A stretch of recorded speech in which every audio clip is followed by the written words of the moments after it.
Hello everyone, কেমন আছেন সবাই? আল্লাহর রহমতে সবাই ভালো আছেন। আসলে অ্যাকচুয়ালি আজকে যে বিষয়ে কথা বলবো এটা হচ্ছে বার্থডে। আমরা প্রতি বছর একটা করে বছর যায় আমাদের, আবার ঘুরে ফিরে বেঁচে থাকলে হায়াত নসিব থাকলে আমরা আরেকটা বার্থডে পাই।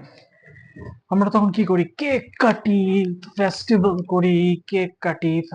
করি, তারপরে হচ্ছে আহ খানা-পিনা যেগুলা আছে সেগুলা করা হয়। বন্ধু-বান্ধবের সাথে আড্ডা মারা হয়।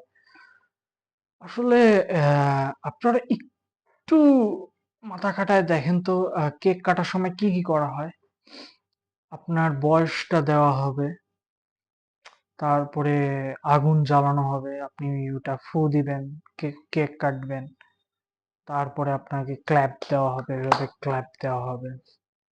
আ এই যে আমার এ এখানেই আমার পয়েন্টটা। এখানে পয়েন্টটা হচ্ছে যে এটা একটা আ শয়তানের কাজ। মানে যারা হচ্ছে আ ব্লাক ম্যাজিক বা এরকম কিছু করে থাকে। এটা আমি একটু অনেক ঘেঁটে-টেটে আমি আপনাকে বলতেছি, ইটস ট্রু। আ শয়তানের কাজ হচ্ছে এটাই যে এসব করে থাকা যে মোমবাতি জ্বালিয়ে দেন তারপরে একটা উৎসব পালন করা। এটা আসলে করা আমাদের ধর্মে জায়েজ না। আমি করছি।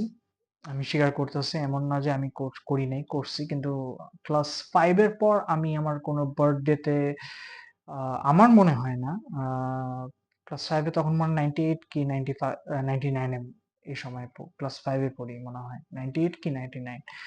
এরপরে আমার আর কোন ধরনের আমি কেক-টেক কাটি নাই। আমি এটা পছন্দও করি না। একদম আমি ডিসলাইক করি। তো আপনারা এই জিনিসটা একটু ঘেঁটে দেখেন। তাহলে আমার মনে হয় আপনারা আরো বেশি ইনফরমেশন আমার থেকেও পেতে পারেন।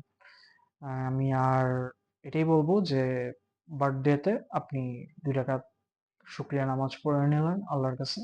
দোয়া করলেন। এটাই তো যথেষ্ট। Okay? Thank you very much.